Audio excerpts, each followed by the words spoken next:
ఓం గం గణాధిపతయే నమః. హాయ్ అండి, అందరికీ నమస్కారం. మనం ఈరోజు ఈ వీడియోలో జూలై నెలలో సంకష్టహర చతుర్థి ఎప్పుడు వచ్చింది, చవితి తిథి ప్రారంభము మరియు ముగింపు సమయము, అలాగే చంద్రోదయ సమయము, ఈ నెలలో గణపతిని పిలవలసిన నామం ఏమిటి, ఈ నెల గణపతి పీఠం పేరు ఏమిటో మనం ఇప్పుడు ఈ వీడియోలో తెలుసుకుందాము. ఈ వీడియో కనుక మీకు నచ్చినట్లయితే లైక్ చేయండి, షేర్ చేయండి, సబ్స్క్రైబ్ చేసుకోండి. Please subscribe me, support me, share me, like me. Thank you for watching. Sankashtahara Chaturdashi రోజు గణపతిని మనం ఏ విధంగా పూజించాలి, ముడుపు ఎలా కట్టుకోవాలి, వ్రత కథ ఏంటో మనం ఇప్పుడు ఈ వీడియోలో తెలుసుకుందాము. ముందుగా చవితి తేదీ ప్రారంభము మరియు ముగింపు సమయాలు తెలుసుకుందాము. చవితి తేదీ ప్రారంభము జూలై 14 రాత్రి 1:03 నుండి జూలై 15 రాత్రి 12 గంటల వరకు ఉంటుంది. సంకష్టహర చతుర్దశిని మనం 14 జరుపుకోవాలా, 15 జరుపుకోవాలా అంటే జూలై 14వ తేదీన సోమవారం రోజున సంకష్టహర చతుర్థిని జరుపుకోవాలి.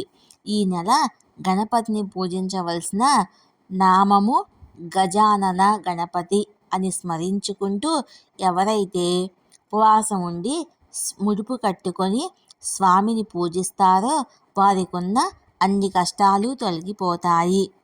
ఈ నెల చంద్రోదయ సమయము జూలై 14, 2025 సోమవారం రాత్రి 9:35.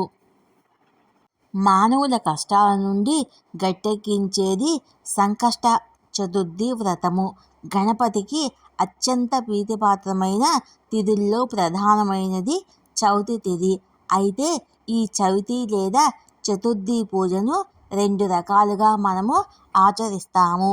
మొదటిది వరద చతుర్థి, రెండవది సంకష్టహర చతుర్థి. అమావాస్య తర్వాత వచ్చే చతుర్థి రోజున చేసే వ్రతమును వరద చతుర్థి అని, పౌర్ణమి తర్వాత వచ్చే చతుర్థి రోజున చేసే వ్రతమును సంకష్టహర చతుర్థి లేదా సంకష్టహర చతుర్థి వ్రతము అంటారు. ఇందులో వరద చతుర్థిని వినాయక వ్రతంగా వినాయక చవితి రోజున చేసుకుంటాము. సంకటములు తొలగించే సంకష్టహర చతుర్థి వ్రతమును మాత్రం ఆలంబనంగా ప్రతి నెల మనం ఆచరిస్తూ ఉంటాము. ఒకవేళ సంకష్టహర చతుర్థి మంగళవారం కానీ వస్తే దాన్ని అంగారక చతుర్థి అని అంటారు. అలా కలిసి రావడము చాలా విశేషమైనది. అంగారక చతుర్థి నాడు సంకష్టహర చతుర్థి వ్రతం ఆచరించడం వల్ల జాతకములోని కుజదోష సమస్యలు తొలగడంతో పాటుగా చేసే పనుల్లో సంకటములన్నీ తొలగి ప్రతి పనిలోనూ విజయం చేకూరుతుంది. ప్రతి మాసములో కృష్ణపక్షములో అనగా పౌర్ణమి తర్వాత 3-4 రోజుల్లో చవితి తిథి వస్తుంది. ప్రదోషకాల సమయమునకు చవితి ఎప్పుడు ఉంటుందో ఆ రోజున సంకష్టహర చవితిగా పరిగణించాలి. అయితే 2 రోజులు ప్రదోష సమయంలో చవితి ఉండటం సాధారణంగా జరగదు. ఒకవేళ ఎప్పుడైనా అలా జరిగితే 2వ రోజున సంకష్టహర చవితిగా మనం జరుపుకోవాలి. సంకష్ట చతుర్థి వ్రత పూజా విధానం గురించి మనం ఇప్పుడు తెలుసుకుందాము. సంకష్టహర చవితి వ్రతాన్ని 3, 5, 11 లేదా 21 నెలల పాటు ఆచరించాలి. ఈ వ్రతాన్ని బహుళ చవితి నాడు ప్రారంభించాలి. వ్రతాచరణ రోజున ప్రాతకాలమే తలస్నానం చేసి ఆ తర్వాత గణపతిని పూజించాలి. 1/2 మీటరు పొడవు ఉన్న తెలుపు లేదా ఎరుపు రవికల గుడ్డ ముక్క తీసుకొని వినాయకుడి ముందు పెట్టి దాన్ని పసుపు కుంకుమలతో అలంకరణ చేయాలి. మనసులోని కోరికను తలుచుకొని 3 గుప్పిళ్ళ బియ్యాన్ని గుడ్డలో వేసి తర్వాత తమలపాకులో 2 ఎండు ఖర్జూరాలు, 2 వక్కలు దక్షిణ పెట్టి మనసులోని కోరికను మరోసారి తలుచుకొని ముడుపు కట్టుకోవాలి. సంకష్టనాశన గణేశ స్తోత్రము. సంకష్టహర చతుర్థి వ్రత కథను ఈరోజు తప్పకుండా చదువుకోవాలి. ఆ మూటను స్వామి ముందు పెట్టి ధూపం వెలిగించి కొబ్బరికాయ లేదా పళ్ళు స్వామికి నివేదించాలి.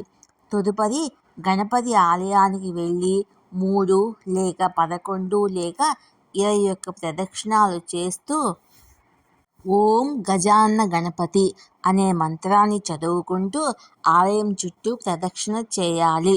ఇలా చేసినట్లయితే స్వామివారి మీ కోరికను వెంటనే తీరుస్తారు. గణపతికి గరిక అన్న జిల్లెడు పూలన్నా చాలా ఇష్టము. కాబట్టి ఈ రోజున గణపతికి గరిక మాలను సమర్పించండి. అలాగే జిల్లెడు పూల మాలను కూడా సమర్పించండి. ఈ విధంగా చేసినట్లయితే మన కోరికలన్నీ శీఘ్రంగా నెరవేరుతాయి. మనం చేస్తున్న ప్రతి పనిలోనూ ఆటంకం తొలగిపోయి మన పనులన్నీ విజయవంతంగా పూర్తి అవుతాయి. ఈ రోజున గణపతి హోమం చేయించుకుంటే ఇంకా మంచిది. ఈ రోజున సూర్యాస్తమయం వరకు ఉపవాసం ఉండి తిరిగి వినాయకుడి పూజ చేసి ఆ తర్వాత మాత్రమే వినాయకుడిని కదపాలి. సూర్యుడు అస్తమించిన తర్వాత స్నానం చేసి దీపం వెలిగించి తిరిగి వినాయకుడికి లఘువుగా పూజ చేసుకోవాలి. నియమం పూర్తయిన తర్వాత వినాయకుడికి కట్టిన ముడుపు బియ్యంతో పొంగలి చేసి స్వామివారికి సాయంత్రం నివేదించాలి. సాయంత్రం పూజ పూర్తయిన తర్వాత సంకష్ట చతుర్థి వ్రత కథను తప్పకుండా చదువుకోవాలి. ఆ కథ ఏమిటో ఇప్పుడు మనం తెలుసుకుందాము. ఒకానొక నాడు ఇంద్రుడు తమ విమానములో భృఖండి అనే ఋషి దగ్గర నుంచి ఇంద్రలోకానికి తిరిగి వెళుతుండగా గర్సేన్ అనే రాజు రాజ్యం దాటే సమయములో అనేక పాపాలు చేసిన ఒకానొక వ్యక్తి ఆకాశములో పయనించే ఆ విమానంపై దృష్టి సారించాడు. అతని దృష్టి సోకగానే ఆ విమానం చటుక్కున భూమిపై అర్ధాంతరంగా ఆగిపోవటం జరిగింది. ఆ ఇంద్ర విమానము అద్భుతమైన వెలుగుకి ఆశ్చర్యచకితుడైన ఆ దేశపు రాజు సురసేనుడు గబగబా బయటకు వచ్చి ఆ అద్భుతాన్ని చూసి ఆశ్చర్యం చెందుతూ అటువైపే చూడసాగాడు. అక్కడ ఇంద్రుని చూసి ఎంతో సంతోషానికి లోనైన మహారాజు ఆనందంతో నమస్కరించాడు. ఇంద్రునితో అక్కడ విమానం ఎందుకు ఆపారో కారణం అడిగాడు.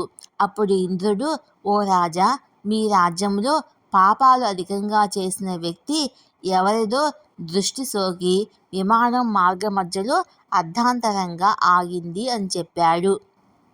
అప్పుడు ఆ రాజు, అయ్యా, మరి మళ్ళీ ఆగిపోయిన విమానం ఎలా బయలుదేరుతుంది అని అడిగాడు వినయంగా. అప్పుడు ఇంద్రుడు, ఇవాళ పంచమి, నిన్న చతుర్థి. నిన్నటి రోజున ఎవరైతే ఉపవాసం చేశారో వారి పుణ్యఫలాన్ని నాకిస్తే నా విమానం తిరిగి బయలుదేరుతుంది అని చెప్పాడు. సైనికులంతా కలిసి రాజ్యం అంతా తిరిగారు. అన్వేషిస్తూ ఒక్కరైనా నిన్నటి రోజున ఉపవాసం చేసిన వారు కనబడకపోదురా అని వెతుకుతూ ఉన్నారు. కానీ దురదృష్టవశాత్తు అలా ఎవరూ కనిపించలేదు. అదే సమయంలో కొందరు సైనికుల దృష్టిలో ఒక గణేష్ దూత వచ్చి మరణించిన స్త్రీ మృతదేహాన్ని తీసుకువెళ్ళడం కనపడింది.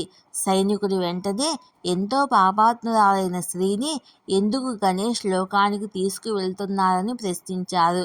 దానికి గణేష్ దూత, నిన్నంతా ఈ స్త్రీ ఉపవాసం ఉంది, తెలియకుండానే ఏమీ తినలేదు. చంద్రోదయం అయిన తర్వాత లేచి కొంత తిన్నది. రాత్రంతా నిద్రించి చంద్రోదయ సమయాన నిద్ర లేచి కొంత తినడం వల్ల ఆమెకు తెలియకుండానే సంకష్ట చతుర్థి వ్రతం చేసింది. ఈరోజు మరణించింది అని చెప్పారు. అంతేకాక ఎవరైనా తమ జీవిత కాలంలో ఒక్కసారైనా ఈ వ్రతం చేస్తే వారు గణేష్ లోకానికి కానీ స్వనంద లోకానికి కానీ చేరుకోవటము మరణానంతరం తథ్యము అని చెప్పాడు. గణేష్ దూతని అప్పుడు సైనికులు ఎంతో బ్రతిమిలాడారు. ఆ శ్రీమూర్తి మృతదేహాన్ని తమకిమ్మని, అలా చేస్తే విమానం తిరిగి బయలుదేరుతుందని ఎంతగానో చెప్పారు. ఆమె పుణ్యఫలాన్ని వారికివ్వడానికి గణేష్ దూత అంగీకరించలేదు. ఆమె దేహంపై నుండి వీచిన గాలి ఆ విమానం ఆగిపోయిన చోట చేరి విస్ఫోటనం కలిగించింది. మృతదేహము పుణ్యఫలం పోయింది కావడం వల్ల ఆ దేహాన్ని తాకిన గాలి సైతం పుణ్యం పొందింది. దానివల్ల ఇంద్రుని విమానము బయలుదేరిందని చెప్పారు. కాబట్టి ఎవరైతే ఈ సంకష్టహర చతుర్థి వ్రతాన్ని ఆచరిస్తారో మరణానంతరము తప్పకుండా ఆ పుణ్యఫలం వల్ల గణేష్ లోకాన్ని చేరుకుంటారు. కాబట్టి ప్రతి ఒక్కరూ దాన్ని ఆచరించి అనంతమైన పుణ్యఫలాన్ని పొందవచ్చును.